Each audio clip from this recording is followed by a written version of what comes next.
नमस्कार, मैं हूं दीपक चौरसिया।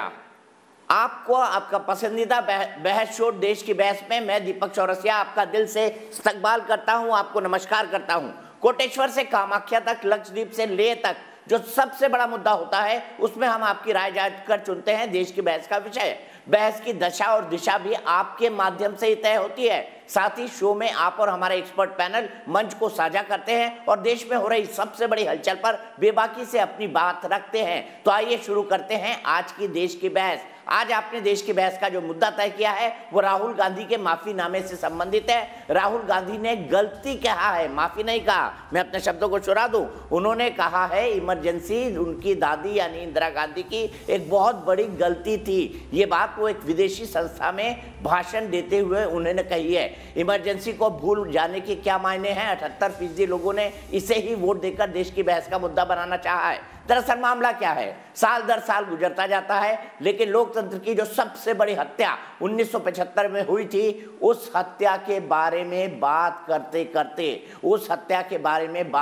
करते हम ये सोचने लगते हैं कि वो क्या दिन रहे होंगे जब हमारे फंडामेंटल राइट उनको कुचला गया होगा। वो क्या दिन रहे होंगे जब अखबारों की आज़ादी पर अंकुश लगा दिया जाता होगा। वो क्या दिन होंगे जब हर चीज़ की फाइल सबसे पहले टॉप पॉलिटिकल बॉसेस के क्लियर होकर आती थी और फिर नीचे इंप्लीमेंट होती थी। वो कैसे दिन होंगे जो समय समय पर ऐसे फैसले लेते थे जो जनता को कतई मंजूर नहीं होते थे। हालांकि इमरजेंसी की बला टली, लेकिन इमरजेंसी पर बहस आज भी जारी है। राहुल गांधी कांग्रेस के नेता, कांग्रेस के युवराज, उन्होंने आज कहा एक विदेशी यूनिवर्सिटी के भाषण में कि उनकी दादी ने जो कुछ किया था गलत किया था। लेकिन क्या सार्वजनिक तौर पर गांधी परिवार इसके लिए माफी मांगेगा? इसी पर बहस की शुरुआत होगी, लेकिन सबसे पहले देख लेते हैं आज की रिपोर्ट।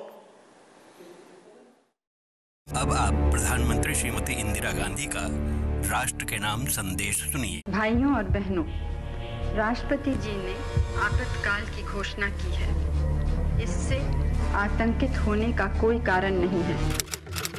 25 जून 1975 को देश में अचानक सन्नाटा पसर गया था क्योंकि तत्कालीन प्रधानमंत्री इंदिरा गांधी ने देश में इमरजेंसी लगा दी थी।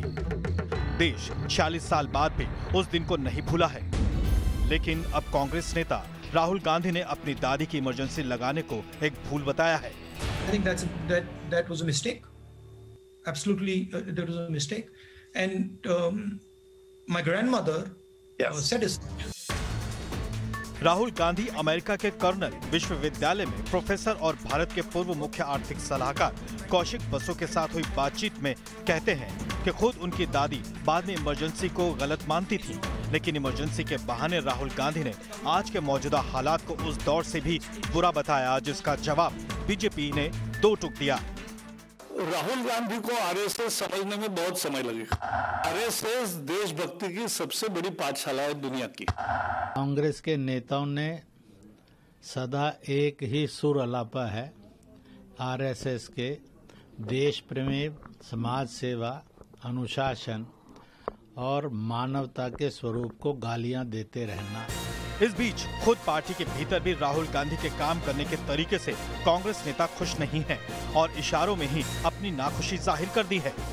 प्रियंका गांधी जिस तरीके से दिन रात मेहनत कर रही हैं, मुझे लगता है नरेंद्र मोदी का मुकाबला अगर कोई कर सकता है तो प्रियंका गांधी कर सकती हैं। उनको कांग्रेस पार्टी का अध्यक्ष बनना चाहिए, हम सबको बनाना चाहिए। शाह कमीशन की रिपोर्ट के मुताबिक इमरजेंसी के दौरान 1,10,806 लोगों को गिरफ्तार किया गया था। रिपोर्ट के मुताबिक आंतरिक और सैन्य सुरक्षा का प्रयोग विपक्षी पार्टियों के नेताओं को नुकसान पहुंचाने के लिए किया गया। देश की बहस में चर्चा है कि 5 राज्यों के चुनावी माहौल में राहुल गांधी के ऐसे बयानों के क्या राजनीतिक मतलब हैं, या फिर वाकई उन्हें इमरजेंसी के दौर का दर्द महसूस हुआ है। तो आइए बहस की शुरुआत करें, लेकिन उससे पहले देश की बहस में हमारा आज का सवाल क्या है ये आपको बता दें। क्या माफी मांगने से इमरजेंसी के दाग धुल जाएंगे? हम ये सवाल इसलिए पूछ रहे हैं क्योंकि अपनी पॉलिटिकल रोटियां सेकने के लिए, अपनी राजनीतिक रोटियां सेकने के लिए कांग्रेस पार्टी के लोग अब गलत हुआ था, ठीक नहीं किया था, गलती हो गई थी, इस तरह के शब्दों का इस्तेमाल कर रहे हैं। आप हाँ या ना में हमें जवाब दे सकते हैं। आप हमारी वेबसाइट पर जा सकते हैं, आप हमारे मोबाइल ऐप को डाउनलोड कर सकते हैं, आप हमारे ट्विटर हैंडल @NewsNationTV पर जा सकते हैं। आप हमारे फेसबुक पेज पर जाकर भी वोट कर सकते हैं। कार्यक्रम के बारे में अगर आपकी कोई राय है, सुझाव है, या फिर आप शो में शामिल होना चाहते हैं तो 9711002266 पर हमें व्हाट्सएप करें। सबसे पहले सीधे अपने सबसे बड़े पैनल को खोलता हूं। मेरे साथ मेजर जनरल GD बख्शी मौजूद हैं, मेरे साथ हरीश रावत जी जो कि पूर्व मुख्यमंत्री हैं उत्तराखंड के, वो मौजूद है और कांग्रेस के कद्दावर नेता हैं, इस वक्त पंजाब के प्रभारी हैं। मेरे साथ अभय दुबे मौजूद है जो कि प्रवक्ता है कांग्रेस के। मेरे साथ गोपाल कृष्ण अग्रवाल मौजूद है जो कि प्रवक्ता है भारतीय जनता पार्टी के। लेकिन सबसे पहले हरीश रावत जी, मैं आपके पास आना चाहूंगा। राहुल गांधी ने ये तो मान लिया कि भाई गलत हुआ था, क्यों ना गांधी परिवार सार्वजनिक तौर पर इमरजेंसी के लिए माफी मांगे।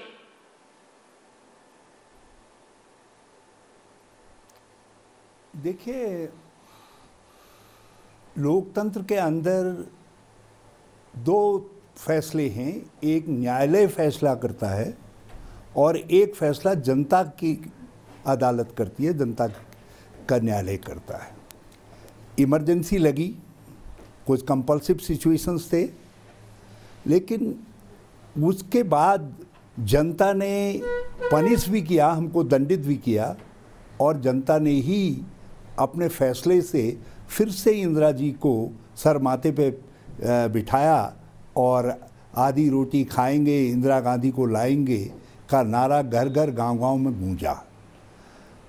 राहुल जी ने एक वो आंतरिक लोकतंत्र के बहुत बड़े पैरोकार हैं और उन्होंने हमारी पार्टी के अंदर भी, अभी आप देखिए, जब हम सब लोग चाहते थे कि इस समय हम किसान आंदोलन और महंगाई के इशू पे फोकस करें, पार्टी के अंदर चुनाव की बात बाद में कर लें, देख लें, तो राहुल जी ने अकेले दम पर पूरी वर्किंग कमेटी को सहमत करवाया। नहीं, आप जो है, जैसे ही ये 5 राज्यों के चुनाव ख़त्म होते हैं और पार्टी के अंदर चुनाव होने चाहिए करके, देखिए वो उन्होंने अपना एक विचार और उन्होंने कहा कि इंदिरा जी इसको अच्छा नहीं मानती थी, मगर कुछ परिस्थितियां होती हैं, तो इंदिरा जी ने किन परिस्थितियों में निर्णय लिया, मैं उस पर एक बहस में नहीं जाना चाहता। मेरे सवाल को टाल गए, मेरा सवाल तो टूक है रावत जी, मेरा सवाल तो टूक है।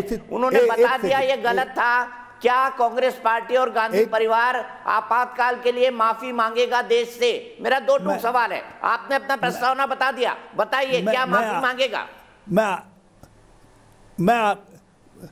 मैं आपके पास आ रहा हूं, उसी सवाल पर आ रहा हूं।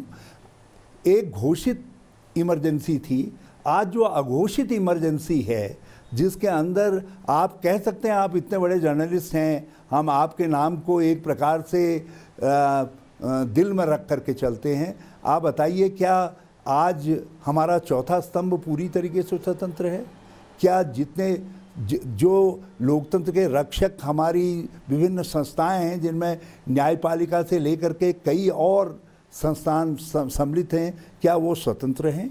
क्या आज आवाज़ नहीं दबाई जा रही है, लेकिन सब लोकतंत्र के नाम पर की जा रही है? ये जो अघोषित इमरजेंसी है, ये इमरजेंसी कई गुना ज़्यादा घातक है, क्योंकि इसके परिणाम देश और समाज के बिखराव के रूप में दिखाई देंगे। वो एक समय का एक सॉल्यूशन था, उसको जनता ने पसंद नहीं किया, दंडित कर दिया, और उसके बाद वही जनता इंदिरा जी को सत्ता में लेकर के आई।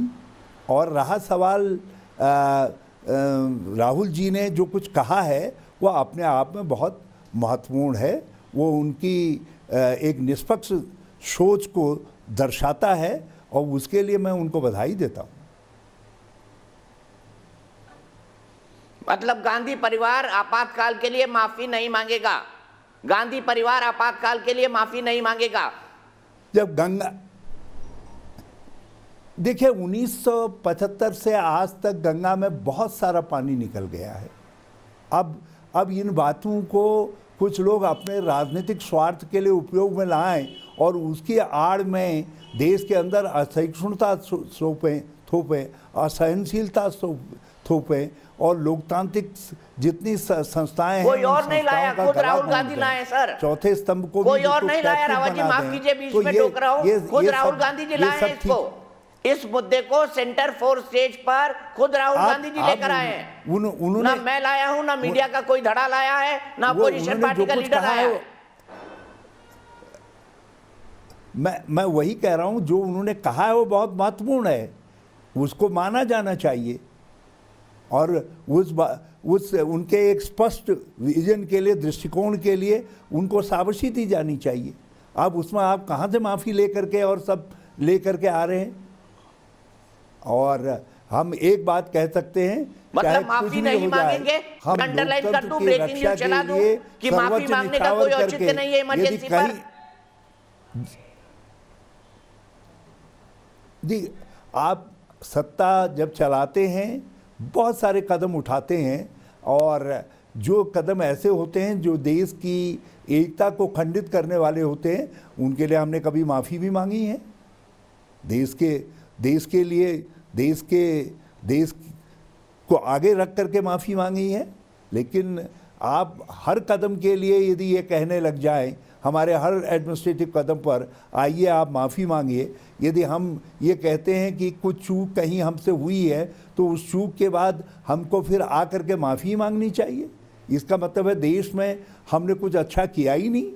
नहीं सर, चूक नहीं, इमरजेंसी जिसमें भारत का लोकतंत्र, उसका संविधान हाशिए पर रख दिया गया था।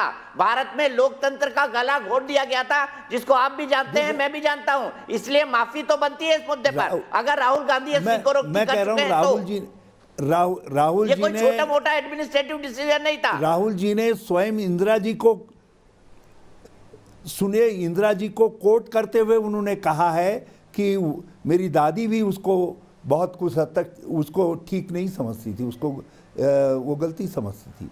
तो ये इससे बड़ी बात क्या होती है? क्या माफ़ी क्या है कि आप चाहते हैं कोई दंडवत हो तभी माफ़ी होती है? ये भी तो चीज़ों को एडमिट करना और सर हाथ जोड़ के भी माफी होती है। हमारे यहाँ तो जैनों में त्योहार होता है, हर साल में एक बार जो बुरा भला हो गया हो, जो गलती क्षमा हो गई है, उसके लिए माफी कर दो और उसको क्षमा घड़ी कहते हैं। हमारा तो बकायदा त्योहार होता है क्षमा घड़ी का। हर साल हम अपनी गलतियों के लिए माफी मांगते हैं। तो कांग्रेस पार्टी भी कर दे 1975 के लिए, इमरजेंसी के लिए माफी मांग दे। नहीं, आप एक काम करवा लीजिए ना, अपने कुछ और दोस्तों से भी पूछ लीजिए, हम जितना कुछ हमसे रह गया है काम करने में और कहीं कोई गलती हुई है तो उसके लिए हम भी कह देते हैं क्षमा घड़ी करके। लेकिन इसको राजनीतिक प्रश्न नहीं बनाया जा सकता, क्योंकि राहुल जी ने बहुत साफ तौर पर इंदिरा जी को कोट करते हुए ही बात कही है, और मैं समझता हूँ वो किसी भी समाज से ज़्यादा प्रभावशाली है।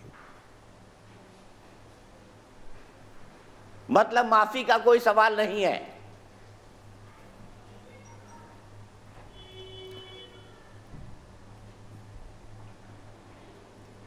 मैं अपना मंतव्य स्पष्ट मतलब हरीश रावत जी, माफी का कोई सवाल नहीं है।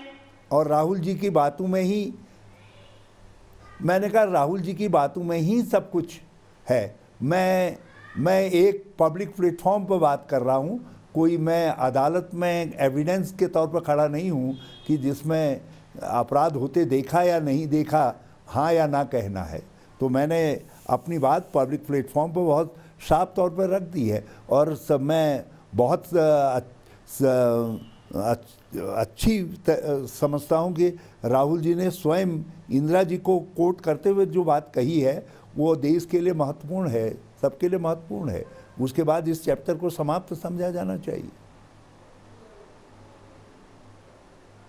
अच्छा हरीश रावत जी, एक आखिरी सवाल। आपने कहा 5 राज्यों के चुनाव के बाद कांग्रेस संगठन का चुनाव होगा, क्या गांधी परिवार से कोई अध्यक्ष होगा या गांधी परिवार के बाहर से भी कोई अध्यक्ष हो सकता है? हरीश रावत की क्या मान्यता है? देखिए, कांग्रेस के एक एक्सटेंडेड प्लेटफॉर्म जो working committee, extended working committee कहा गया, लेकिन वास्तविक अर्थों में वो एक मिनी AICC थी। उसके तौर पर हमने एक प्रस्ताव एक मत से किया था, जिसमें हमारे सारे मित्र लोग सम्मिलित थे, बड़े नेतागण सब सम्मिलित थे, कोई एक्सेप्शन नहीं है। गुलाम नबी आज़ाद साहब, आनंद शर्मा जी, सब लोग थे। तो उसमें ये तय हुआ था कि राहुल गांधी जी कांग्रेस के प्रधान का पद संभालें, और जो है उनको उस पद को संभालना चाहिए।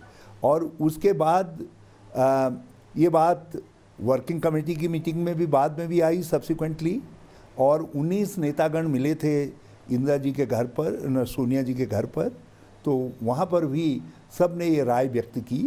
और कुछ लोगों ने जिन्होंने राय व्यक्त नहीं की उनकी तरफ से भी इसमें कोई आपत्ति नहीं थी। देखिए, सब लोग एक चुनाव चाहते थे पार्टी के अंदर, चुनाव की बात कह दी गई है। अब चुनाव के अंदर मैं अभी से नहीं कह सकता कि कौन आएगा, लेकिन मैं समझता हूँ कांग्रेस की ओवरवेलमिंग मेजॉरिटी, यदि मैं उस मिनी AICC को देख करके कहूँ तो वो ये चाहती थी जिसमें सारे प्रदेशों के इम्पोर्टेंट लीडर्स थे कि राहुल गांधी जी ही देश की कांग्रेस की बागडोर संभाले। मतलब अब जब चुनाव होने वाला है उसमें भी यही कहा जाएगा, राहुल जी मान जाओ, कमान संभाल लो, कोई दूसरा नेतृत्व तो नहीं।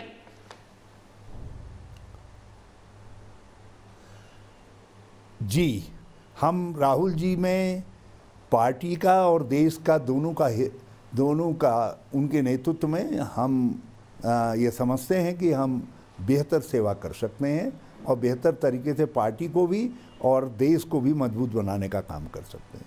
ये हमारी सामूहिक विवेक है। चलिए, बहुत बहुत शुक्रिया हरीश रावत जी, आप हमसे जुड़े। उस पर मैं समझता जी, थैंक यू। बहुत बहुत शुक्रिया हरीश रावत जी, शो का इंटरव्यू आप हमसे जुड़े और आपने अपना कीमती वक्त इतना हमें दिया।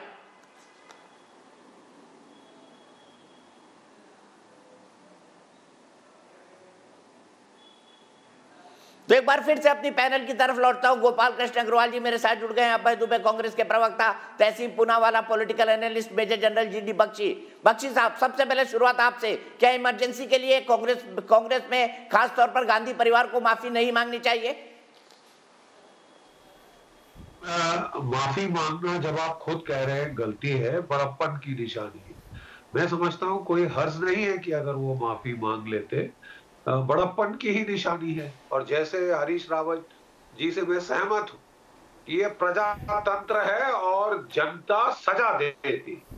देखिए, अपने आप को बहुत बड़ा, देश से बड़ा, लोगों के बारे में तिरस्कार रखना, आम जनता के बारे में कि वे मेरी जूती की नोक है, हम कुछ भी कर सकते हैं, मनमानी कर सकते हैं, नसें कटवा सकते हैं, जनता को बिल्कुल रौंद सकते हैं तलवे के नीचे, ये मानसिकता और प्रजातंत्र नहीं, ये एक साथ नहीं चल सकता। और जब भी इसमें भारतवर्ष में कोशिश की गई है, भारत के लोगों ने कड़ा जवाब दिया है। क्योंकि देखिए, प्रजातंत्र यहाँ पे एक फॉरेन ट्रांसप्लांट नहीं है, ये अंग्रेजों की देन नहीं है। आज से 5, 7, 8, 9,000 साल पहले, और सरस्वती इंडस सिविलाइजेशन की कार्बन डेटिंग 9,800 साल पहले की है। तब से यहाँ पे जो है पंचायती राज चला आ रहा है, गांव में पंचायतें चुनी जाती थी। प्रजातंत्र हमारे खून में है। और अगर कोई लोग ऐसे करने की कोशिश करते हैं, जैसे अभी हाल में बातचीत चल रही थी कि महाराष्ट्र में इमरजेंसी 2.0 लगाई जा रही है, किसी का घर तोड़ा जा रहा है, किसी को जेल में डाला जा रहा है, कहीं कुछ। जब आप ये सोचने लगे कि साहब जनता मेरी जूती की धूल है, मैं कुछ भी कर सकता हूं, तो इस देश के लोगों में वो ठहराव है। इस देश के लोग आपको सजा देंगे जैसे इंदिरा गांधी को दी गई थी और उनकी पार्टी को दी गई थी। और ज्यादातर कहा जाता है ठीक है, सजा मिली इंदिरा गांधी को। लेकिन मैं अभय दुबे जी के पास चलता हूं, जनरल बख्शी, उनका जवाब लेना जरूरी है। अभय दुबे जी, सवाल यहाँ पर यह है कि राहुल गांधी गलती तो मान चुके हैं। आपको पता है आपकी पार्टी जो है अभी ICU के अंदर है, आपको कई तरह के medical support system, political support system और वोटर सपोर्ट सिस्टम सबकी जरूरत लगने वाली है। जब एक विषय छोड़ दिया है तो गांधी परिवार माफी मांग ले इमरजेंसी के लिए और मामले का हमेशा के लिए पटाक्षेप कर दे। माफी मांगने से इतनी हिचक क्यों? क्योंकि हमारे यहाँ तो कहावत है ना, क्षमा बड़न का काम है, छोटन को उपदेश। दीपक चौरसिया, छोटन का उत्पाद थोड़ा सा संशोधित कर देता हूँ। देश की अर्थव्यवस्था वेंटिलेटर पर है, बेरोजगारी से युवा त्राहिमाम कर रहा है, किसान सड़कों पर है, जार है, सारे उद्योग तार हैं। मैं तत्पर और तैयार हूं दीपक चौरसिया जी देश से क्षमा मांगने को, लेकिन डिबेट का आधा हिस्सा नहीं, पूरा होना चाहिए। राहुल गांधी जी ने कहा है, सत्य कहा है, अघोषित आपातकाल है। और ये राहुल गांधी जी पहले व्यक्ति नहीं है, केशुभाई पटेल ने सबसे पहले मोदी जी के लिए कहा। लाल कृष्ण आडवाणी जी से जब प्रश्न पूछा गया तो उन्होंने कहा, नीतीश कुमार ने कहा, केसी त्यागी ने कहा, एक लंबी फहरिस्त है। सर्वोच्च अदालत के न्यायाधीश आजाद भारत के इतिहास में पहली बार सड़कों पर आए और उन्होंने कहा कि देश के प्रजातंत्र को बचा लीजिए, इस सरकार से खतरा है। प्रधानमंत्री जी, आप क्षमा मांगते हैं तो मैं 10 बार तत्पर और तैयार हूं। प्रधानमंत्री जी, आपने रातों रात देश की अर्थव्यवस्था को नष्ट भ्रष्ट कर दिया नोटबंदी का निर्णय लेकर। मैं आप उसके लिए अगर क्षमा मांगने को तैयार और तत्पर हैं तो मैं 10 बार क्षमा मांगने को तैयार हूं। प्रधानमंत्री जी, काली रात के अंधियारे में जब महामारी की विभीषिका में देश था, तब किसानों के खिलाफ एक के बाद एक 3 काले कानून लाए और सर्वोच्च अदालत में झूठा शपथ पत्र दे दिया कि हमने उनसे चर्चा करके ये कानून लाए, जबकि सूचना के अधिकार में 11 और 15 दिसंबर को आपने कहा कि हमारी किसी से चर्चा नहीं हुई। प्रधानमंत्री जी, मजदूरों के खिलाफ भी आप कानून लाए। आपने सिर्फ 4 घंटे का समय लॉकडाउन में देश के लाखों मजदूरों को दिया और फॉल्कन 2000 जैसी फ्लाइट से सुपर रिच फैमिलीज को विदेशों से बुला करके एयर स्पेस बंद किया। इस कृत्य के लिए आप क्षमा मांगने को तैयार हैं तो मैं 10 बार तत्पर और तैयार हूं। प्रधानमंत्री जी, जो पत्रकारों ने आपको दिशा दिखाने की कोशिश की, चाहे वो सुरेश बाबू हो, चाहे वो धनंजय सिंह हो, चाहे वो मनदीप पुनिया हो, चाहे प्रशांत कनौजिया हो, चाहे राजदीप सरदेसाई हो, मृणाल पांडे हो, एक लंबी फहरिस्त है, उनको आपने FIR की या जेल के दरवाजे दिखाने की कोशिश की। इसके लिए अगर आप क्षमा मांगते हैं तो मैं भी तत्पर और तैयार हूं। सर, आपकी तकरीर अच्छी है, लेकिन मेरा सवाल ऐसा कुछ नहीं है। आप मूल मुद्दे पर एक शब्द भी नहीं बोल रहे हैं। आप मूल मुद्दे पर एक शब्द भी नहीं बोल रहे हैं। ऐसे कई सारे उदाहरण जो कांग्रेस पार्टी ने किए हो, अभय दुबे जी, मैं गिनवा सकता हूं आपको। ये जो छोटे छोटे उदाहरण आप दे रहे हैं ना, ऐसे हजारों उदाहरण गिनवा सकता हूं। इसका मतलब आप क्षमा नहीं मांगेंगे? चौरसिया जी, 14 करोड़ किसानों की आजीविका, ये छोटा विषय, परिवार 14 करोड़, आप जानते हैं क्या मूल्यांकन है इसका? सर, 14 करोड़ किसान कहीं सड़क पर नहीं है। अगर 14 करोड़ किसान सड़क पर होता, अभय दुबे जी सुनिए, तो ये पूरा का पूरा देश स्तब्ध हो जाता, खड़ा हो जाता उस जगह पर। अगर 14 करोड़ किसान होता वहां पर। 14 करोड़ किसान कहाँ है? कुछ हजारों दिखाई देते हैं सिर्फ। बहुत अच्छा प्रश्न आपने किया। उनकी आजीविका को रोंद दिया। अब चलाइए ना ट्रेन, देखिए किसान कैसे तत्पर और तैयार। और मैं विश्वास दिलाता हूं आपको, राष्ट्रीय स्वयंसेवक संघ खुद मजदूरों के लिए आंदोलन करने सर, उन्होंने अपने खेतों को रौंदा और मुश्किल से गिने चुने 10-50 लोग होंगे जिन्होंने अपने खेतों को रौंदा होगा। मैं सीधे गोपाल कृष्ण अग्रवाल के पास चलूंगा। गोपाल कृष्ण अग्रवाल जी, माफी को नहीं लगता इनको माफी नहीं मांगनी चाहिए और ये कह रहे हैं कि देश के अंदर अघोषित आपातकाल है। देखिए दीपक जी, सबसे पहले तो मैं बता दूं कि मैं खुद 3 महीने इमरजेंसी में जेल में था। उस वक्त मैं 8वीं कक्षा में पढ़ता था। क्या हमने किया? मेरे पिताजी, हम परिवार में 3 लोग थे, मेरे पिताजी को नागपुर जेल में बंद किया, मुझे चिल्ड्रन जेल में और मेरी माँ को तिहाड़ जेल में। क्या अपराध था?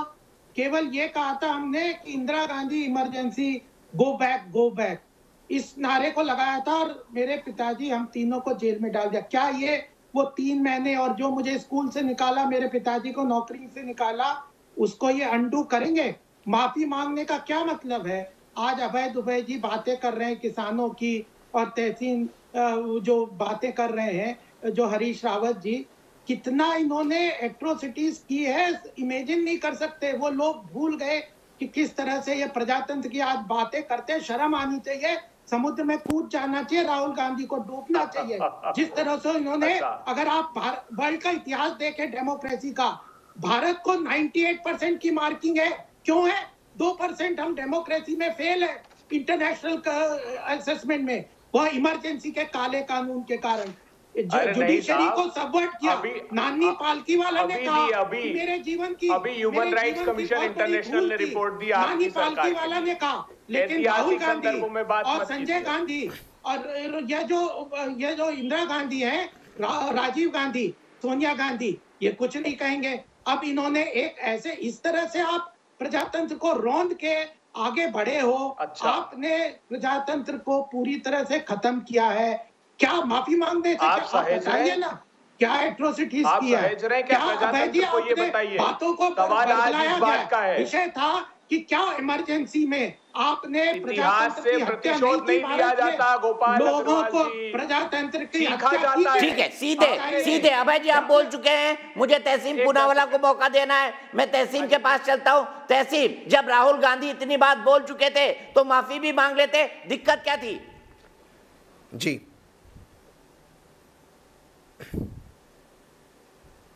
दीपक जी, दोबारा से आपने मुझे शो में बोला, आपका शुक्रगुजार हूँ। गोपाल जी की बात को मैं बहुत ध्यान से सुन रहा था, बहुत वरिष्ठ बीजेपी के प्रवक्ता है और बहुत रिस्पेक्ट करता हूँ उनकी।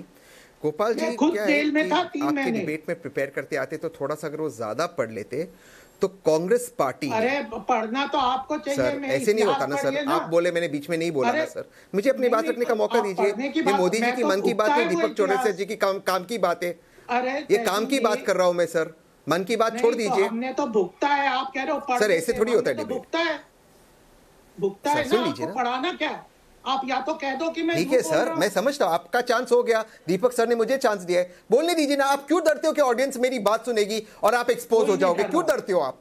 सुन लीजिए बात, उसके बाद गोपाल जी बोलने दीजिए, गोपाल जी बोलने दीजिए, कंक्लूड करने दीजिए, मेरी बात सुनिए, संक्षेप में खत्म करूंगा। दरअसल क्या होता है ना दीपक सर, बीजेपी के प्रवक्ता सब मन की बात के अधीन है, इसलिए काम की बात सुनते नहीं, लेकिन वो भूल जाती है दीपक चौरसिया के शो है, सबको बराबर का मौका मिलता है। खैर संक्षेप में अपनी बात रखता हूं। कांग्रेस ने ऑफिशियली कई बार कहा है इमरजेंसी गलत है, लेकिन गोपाल जी आपके शो में आए, रिसर्च तो किया नहीं, 97 आउट ऑफ 100 दे दिया भारत को डेमोक्रेसी में, लोकतंत्र में। लेकिन अभी 1 घंटे पहले फ्रीडम इंडेक्स, फ्रीडम हाउस जो दुनिया का नंबर 1 चार्ट है जो बताता है हर मुल्क में कितना लोकतंत्र है, 1 घंटे पहले उसने रिपोर्ट रिलीज की है और कहा है नरेंद्र मोदी जी के नीचे भारत देश अब लोकतंत्र नहीं रहा, पार्शियल लोकतंत्र रहा है। और ये बात सच है, मैं मुंबई में बैठा हूं सर, आपके लोग मेरे पास आए, मुंबई के अंदर आज इनकम टैक्स ने उन लोगों पर रेड किया है जो लोग ट्विटर पे, ये कौन सी एजेंसी है भाई? इनकम टैक्स का ये कौन से? गोपाल जी बीच में सीलमपुर की एजेंसी है, गाजीपुर की एजेंसी है, कड़कड़डुमा कोर्ट की एजेंसी है, जे कॉलोनी की एजेंसी है, कहाँ की एजेंसी है तो बताइए, कहाँ की एजेंसी है? कड़कड़डुमा कोर्ट की है, जे कॉलोनी की है, शाहीन बाग की है, लखनऊ की है, अहमदाबाद की है, केरल के मल्लापुरम की है, SDPI का जहाँ ऑर्गेनाइजेशन है कर्नाटका वहां की है। ये कहाँ की है बताइए ना मुझे, दिखाइए कागज दिखाइए। और कैसे कह सकते हैं, मतलब कुछ तो मतलब होना चाहिए ना। अब भारत में प्रजातंत्र नहीं है, क्या ऐसी बात करके। आपका प्रश्न सुन नहीं पाया, क्या था आपका प्रश्न?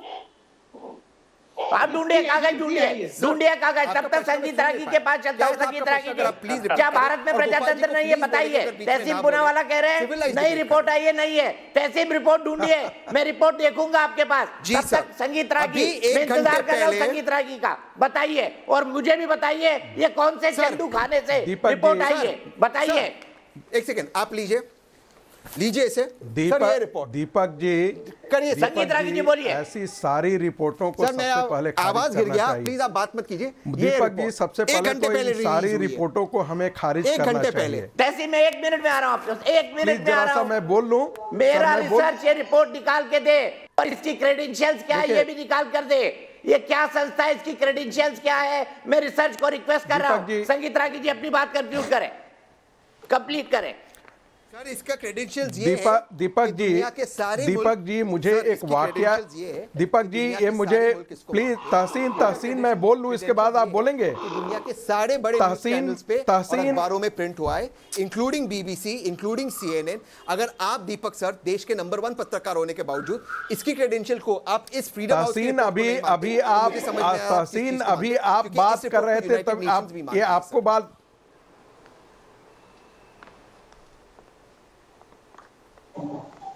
मैं बात करूं दीपक जी? संगीत रागी जी आप बोलिए प्लीज, टाइम वेस्ट हो रहा है। दीपक टाइम वेस्ट ना करिए प्लीज, बोलते रहिए। तहसील में आपसे रिक्वेस्ट कर रहा हूँ खामोश रहिए थोड़ी देर। संगीत रागी जी देखिए, आप सब लोग डिबेट के बारे में समझते हैं, कोई किसी से मुंह लटका लेता है, कोई किसी से। प्लीज कंक्लूड करिए अपनी बात। दीपक जी इन सारी रिपोर्टों को सबसे पहले खारिज करना चाहिए। मुझे 2018 का एक वाकया याद आ गया, जब मैं कैनबरा में एक डेमोक्रेसी इन इंडिया पर बोलने गया था।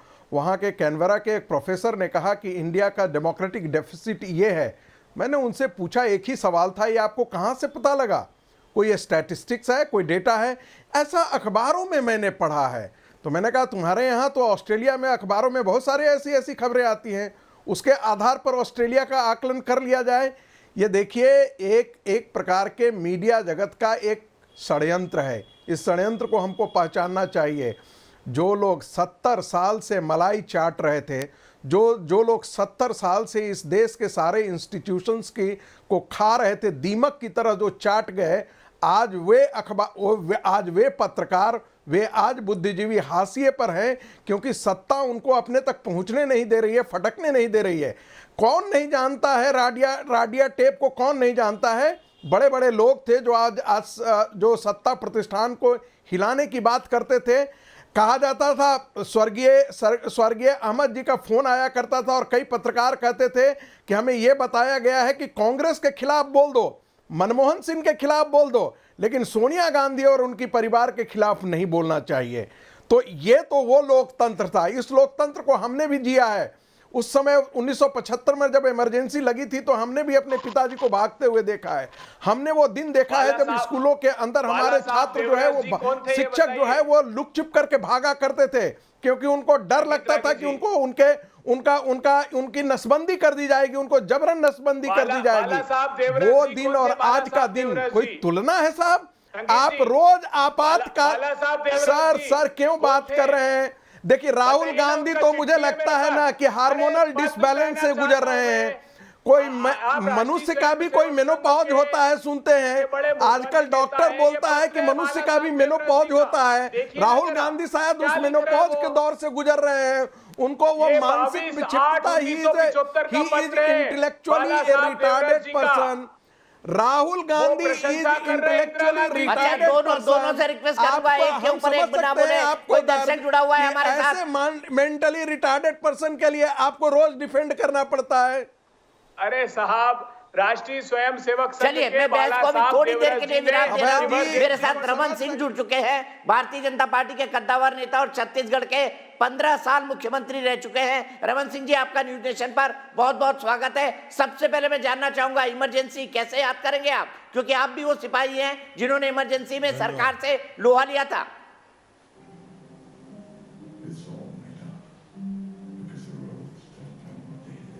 इमरजेंसी के दौर को और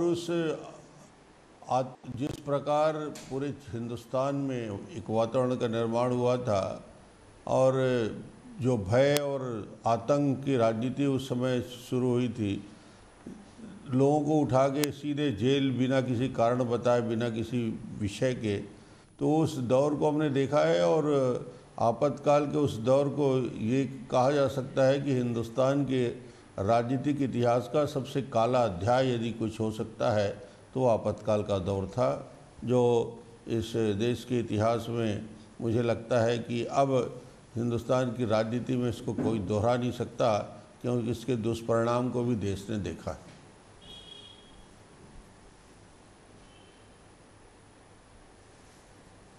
आपने कहा दुष्परिणाम को देखा है। आज राहुल गांधी ने साफ साफ कहा कि मेरी दादी खुद कह के गई कि ये तो भाई गलती थी। तो आपको नहीं लगता गांधी परिवार को अब इसके लिए माफी मांग लेनी चाहिए?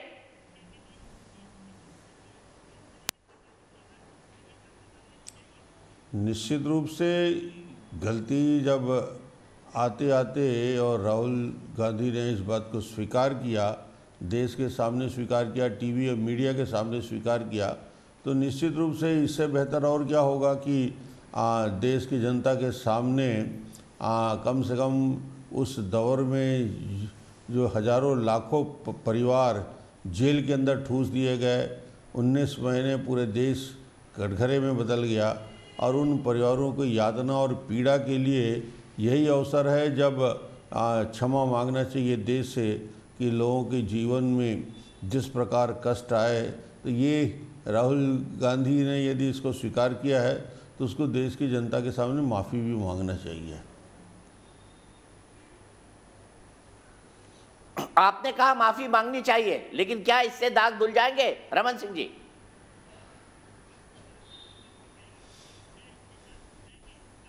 दाग से धुलेंगे नहीं, मगर कम से कम उन लाखों परिवारों को इस बात का तो एहसास होगा कि उनके परिजनों ने जो पीड़ा झेली है, जो यातनाएं झेली है, उसके लिए कोई माफ़ी तो मांग रहा है देश की जनता से। उन परिवारों का घाव में मरहम तो लगेगा, थोड़ी उनको सुकून मिलेगा, शांति मिलेगी कि कम से कम इस पीढ़ी की। मगर इस घटना को और इस आपातकाल को कोई इसको ना भूल सकता, ना इसको कोई माफ़ कर सकता, क्योंकि ये वैसे राजनीति का एक ऐसा दौर था जो यानी लोगों को जितनी प्रताड़ना दे के गया है, तो लोग भूलेंगे कैसे।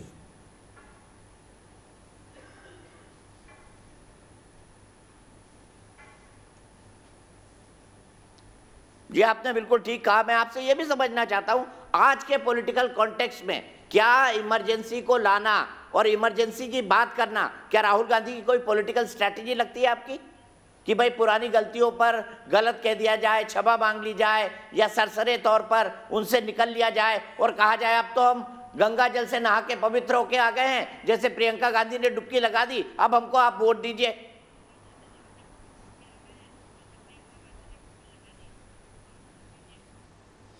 जिस दौर से ये निकल रहे हैं, जितनी छटपटाहट इनके अंदर है और कांग्रेस की जो स्थिति पूरे देश में बनी हुई है, इनको कोई रास्ता नहीं नज़र आ रहा है। अब उनको लगता है कि उस रास्ते को तलाशते तलाशते एक रास्ता और एक दरवाज़ा ये भी खोलना चाहते हैं कि शायद देश की जनता उनको माफ़ करे। क्या देश की जनता इस घटना के लिए माफ़ करेगी? देश की जनता दिल्ली में जितना बड़ा नरसंहार हुआ था उसके लिए माफ़ करेगी? ना जाने कितनी घटनाएं हैं जिसको लेकर लोगों के मन में एक प्रकार से कांग्रेस के प्रति और कांग्रेस के लिए गए निर्णय के प्रति मन में कटुता है। उस कटुता के भाव को नीतिगत विषयों में जो निर्णय लिए, जो देश को पीछे करने वाले थे, ये निर्णय वापस पलट तो नहीं सकते। और इसलिए आज कांग्रेस की पूरे देश में जो हालत हुई है वो ऐसे निर्णय की वजह से हुआ है। एक परिवार और एक परिवार के द्वारा लिए गए निर्णय का क्रियान्वयन जब पूरी पार्टी करती है तो ये इसका ये हालत होती है जो आज कांग्रेस की दिख रही है। और ये उससे निकलने का रास्ता ढूंढ रहे हैं। उनको लगता है कि कोई ऐसा रास्ता मिले जिसमें देश की जनता कांग्रेस को एक बार क्षमा करके फिर इनको आशीर्वाद मिले। चलिए, बहुत बहुत शुक्रिया रमन सिंह जी, आप हमसे जुड़े, आपने हमसे बात की। फिलहाल हमारी ये बहस जारी रहेगी। फिर से अपने पैनल को इंट्रोड्यूस करता हूं। मेरे साथ इस वक्त कांग्रेस से जुड़ गए हैं सुरेंद्र सिंह राजपूत जी, संगीत रागी जी, संघ के विचारक मेरे साथ बने हुए हैं। इसके अलावा मेरे साथ भारतीय जनता पार्टी के भी गेस्ट होंगे और साथ ही साथ मेरे साथ तहसीम पूनावाला भी जुड़े हुए हैं। तहसीम, ब्रेक से पहले हमारी बातचीत चल रही थी, आप मुझे बताएं वो कौन सी रिपोर्ट है जो भारत को कहती है कि डेमोक्रेसी के पायदान में वो सबसे नीचे खिसक गया है, और उस रिपोर्ट की क्रेडिबिलिटी क्या है, किस संस्था की रिपोर्ट है? ऐसी चंडू खाने वाली रिपोर्ट तो दुनिया में रोज कितनी निकलती होंगी।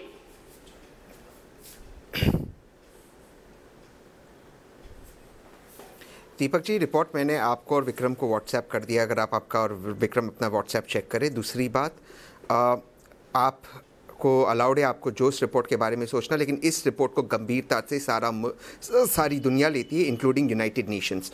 और आप भी एज ए पत्रकार जानते हो, पत्रकार होने क्योंकि आप एक पत्रकार हो, आप जानते हो कि ये रिपोर्ट की गंभीरता क्या है और कितनी गंभीरता से सारे देश और सारी देश की सरकारें इस फ्रीडम हाउस की रिपोर्ट को लेते हैं। लेकिन हम चैनल पे ऐसे बताए कि चाय टू रिपोर्ट है, मुझे लगता है गलत है। इसके अलावा मैं एक चीज़ करते अपनी बात समाप्त करना चाहता हूँ। संदीप रागी जी ने अभी कहा मेंटली रिटार्टेड शब्द का विदेशी एनजीओ से जो पैसे लेते हैं और विदेश की सिर्फ एक इच्छा कि भारत को नीचा दिखाना, उसको आप इस शब्दों का आप उनको बोले माफी यूएन की रिपोर्ट होती तो मान लेता मैं। सर, मैं आपके शो पे कभी भी मोदी जी के बारे में खराब शब्दों का प्रयोग नहीं किया। हम लोकतंत्र में है, ऐसे शब्दों का प्रयोग आपके शो में शोभा नहीं देता। मैं बहुत डिस्टर्ब हूं, मैं ठीक से बात नहीं कर पा रहा, मुझे इतना गुस्सा आ रहा है। किस तरह से बात कर रहे, मेंटली रिटार्डेड, ये क्या तरीका है किसी के बारे में बात करने का? आप डिबेट करिए, आप कहिए मैं गलत हूं, मैं कहूंगा आप गलत है। आप राहुल गांधी के बारे में, मेरे नेता है वो, आप ऐसे कैसे बात करोगे उनके बारे में? और हम क्यों सहन करते रहेंगे? संगीत रागी जी, जवाब, सवाल सीधा आप पर है। हम करते ऐसे शब्दों का प्रयोग मोदी जी के लिए। यस, यहाँ पर राजपूत साहब है, वो करेंगे। मैं ये आप उनसे माफी मंगवाइए। फिर कह रहा हूं, मैं ये दोहरा रहा हूं, मैं ये फिर दोहरा रहा हूं कि राहुल गांधी जिस प्रकार की भाषा का प्रयोग करते हैं, तुम ताम करके प्रधानमंत्री को बोलते हैं, जिस संबोधन के साथ बोलते हैं, जिस प्रकार से क्या वो भाषा का प्रयोग किया? प्रलाप आरएसएस के खिलाफ और मदरसों से तुलना करते हैं, मुझे लगता है कि बौद्धिक तौर पर वो रिटार्डेड हैं। मैं फिर से दोहरा रहा हूं, आरएसएस के खिलाफ जो बोलते हैं वो बोलना उनका अधिकार है। उससे वो कोई मेंटली रिटार्डेड नहीं, आप कैसे शब्दों का प्रयोग कर रहे हैं? हम कोई मोदी जी के बारे में नथिंग अबाउट इंडिया, मैं भी बोल सकता हूं मोदी जी के पर्सनल लाइफ के बारे में, जो भारत और भारत की सभ्यता के बारे में जिसको टके भर का ज्ञान नहीं हो। Please listen to Rahul Gandhi को भारत और भारत सबके सब चंडू खाने से आए हुए लोग ज्ञान नहीं है, ये करीब और वो संगीत रागीर सब लोग चंडू खाने वाला उसके बाद सुरेंद्र सिंह राजपूत आएंगे, फिर पूनावाला और दुर्भाग्य तो यही है। स्क्रीन पर नहीं, तुम पागल हो और पागल निपट लेने दीजिए आज इनको। मेंटली रिटार्डेड कितनी गरिमा बढ़ा दी आपने सुरेंद्र सिंह राजपूत जी, लाइन बोल के शो की गरिमा बढ़ा दी। बिल्कुल संगीत रागी जी इनकी भी बयान का जवाब दे दीजिए। दीपक भाई, तो आपके मुंह में दही जम जाएगी। Intellectually retarded person, ठीक है, who can say anything, any abusive language, any intellectually doofer talk he can make every day, and that makes you know news in this country. कोई political रंगमंच पर एक मनोरंजन, ठीक है, मैं 1 मिनट के लिए रुक रहा हूं, अपने आप को सॉर्ट आउट करिए। किसी के बारे में कोई भी टिप्पणी करने से मेरे मुंह में दही नहीं जमता है। मैं सुरेंद्र सिंह राजपूत को क्लियर कर देना चाहता हूं, लेकिन मेरे एक दर्शक जुड़ गए हैं। क्या नाम है उनका? उनकी बातों पर बहुत ज्यादा ध्यान देने की जरूरत नहीं है। पूरा खानदान तुम्हारा, मेरे दर्शक जुड़ गए हैं। खानदान है संघ। सत्येंद्र जैन, सत्येंद्र बताइए क्या कहेंगे इस बहस पर? राहुल गांधी को, गांधी परिवार को माफी मांगनी चाहिए इमरजेंसी पर? दीपक जी, मैं आपके न्यूज नेशन चैनल को धन्यवाद देता हूं, और न्यूज नेशन चैनल के माध्यम से सारे देश की जनता जो आपके व्यूअर्स हैं उनसे भी, उनको भी बताना चाहता हूं, निसंदेह इसको पूरे गांधी परिवार को और पूरी कांग्रेस पार्टी को माफी मांगना चाहिए। और अगर वो कह रहे हैं कि ये जो आपातकाल लगाया था एक भूल थी, तो उस आपातकाल में जो 1,40,000 लोगों को जेल में डाला गया था, उनके जो अब उस पीढ़ी, वो लोग तो पता नहीं कितने कम बचे होंगे, उनकी जो अगली पीढ़ी हो उनसे, उनके परिवारों के पास जाना चाहिए, उनसे भी माफी मांगना चाहिए। और जहां जहां कांग्रेस की सरकारें हैं, जैसे कि छत्तीसगढ़, राजस्थान और अभी पहले मध्य प्रदेश में थी उनकी कमलनाथ जी की सरकार, तो इन 3 सरकारों ने जो मीसाबंदियों के लिए पेंशन की दी गई थी, क्योंकि अब वो खुद ही कह रहे हैं कि ये लोकतंत्र के रक्षक थे और लोकतंत्र के रक्षकों को उन्होंने ही जेल में डाला था, उनके लिए पेंशन दी जा रही थी भारतीय जनता पार्टी की सरकारों के द्वारा। तो अब क्या ये अपने पाप धोने के लिए अपना प्रायश्चित करेंगे क्या राजस्थान में और छत्तीसगढ़ में? और मैं आपके चैनल के माध्यम से भी ये सरकार से भी मांग करता हूं, मोदी सरकार से और जगह जगह जो राज्यों की सरकार, ठीक है, मैं आप ही के सवाल को सुरेंद्र राजपूत जी के पास ले जाना चाहता हूं। सुरेंद्र राजपूत जी, आज भी लोगों में एक बड़ा धड़ा ये है, इमरजेंसी को गलत मानता था, जो जनरेशन अब बड़ी हो चुकी है, क्यों ना कांग्रेस वंस फॉर ऑल माफी मांग के इस इश्यू को सेटल कर ले, रिकॉर्ड स्ट्रेट हो जाए।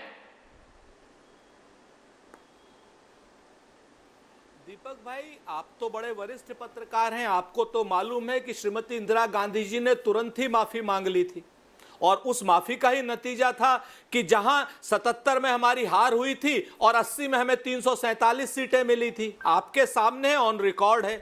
सच बात यह है कि राहुल गांधी जी में ही हिम्मत है कि अगर कोई इतिहास में गलती हुई तो उसके लिए भी हमने खेद व्यक्त किया, क्षमा मांगी। हमारे प्रधानमंत्री जी श्री मनमोहन सिंह जी ने 1984 के लिए भी क्षमा मांगी। लेकिन जिस तरीके की भाषा का उपयोग भारतीय जनता पार्टी के और संघ के प्रवक्ता करते हैं, क्या यह उचित है? और क्या हम लोगों से अनुचित शब्द कहलवाना इन लोगों के लिए उचित है? हम तो एक चीज कहते हैं, हमने तो वंस फॉर ऑल माफी भी मांग ली, खेद भी व्यक्त कर लिया, और एक बार नहीं कई बार कर लिया। आज क्या भारतीय जनता पार्टी के लोग जो इंस्टीट्यूशंस को इन्होंने राजनीतिकरण कर दिया, डिमीन कर दिया, चाहे वो आरबीआई हो, चाहे वो सीबीआई हो, चाहे सुप्रीम कोर्ट हो, और चाहे वो अन्य संस्थाएं हो, सीवीसी हो, कोई भी संस्था हो, हर संस्था को इन्होंने डिमीन कर दिया।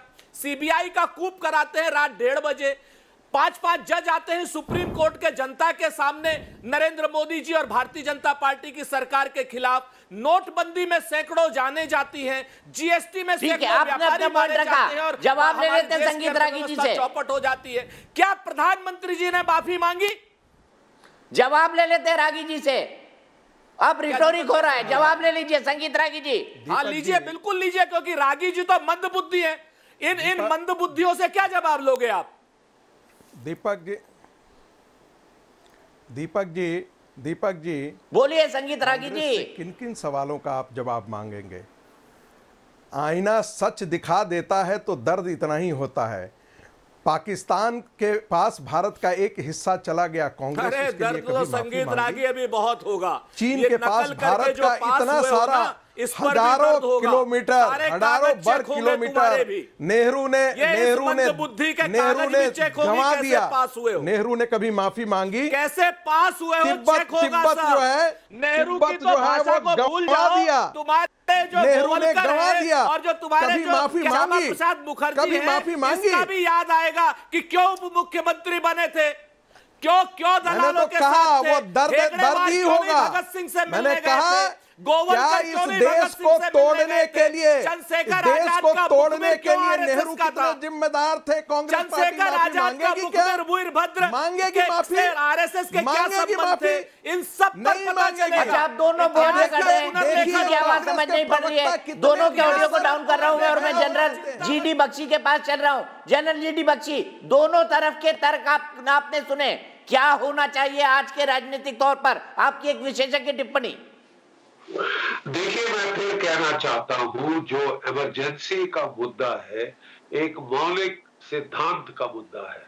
हम एक प्रजातंत्र हैं, मतलब छोटे से छोटे बेचारे गांव के, किसी भी दूर दराज के गांव के भी नागरिक की उतनी ही अहमियत है जितने बड़े से बड़े नेता की है। ये प्रजातंत्र है, हमें मौलिक अधिकार हमारा संविधान देता है। संविधान के साथ इतना बड़ा खिलवाड़ जो हुआ, जितना तिरस्कार भारत की आम जनता के प्रति दिखाया गया कि ये बच्चे पैदा करते जाएंगे, इनकी नसें काट दो, मैं ही सब जानता हूं, आई नो बेस्ट, ये साहब एक बहुत गलत मानसिकता है जो प्रजातंत्र के लिए घातक है। ये इसका हमने उदय देखा था ऐतिहासिक रूप से इमरजेंसी के काल में।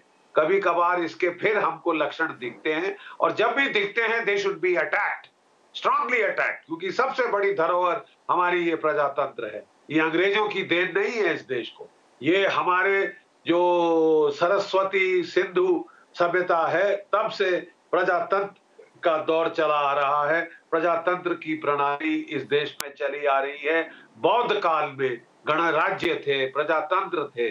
प्रजातंत्र हमारी नसों में है, हमारे खून में है, और ये हनन हुआ था, इसका बहुत भारी चोट पहुंची थी।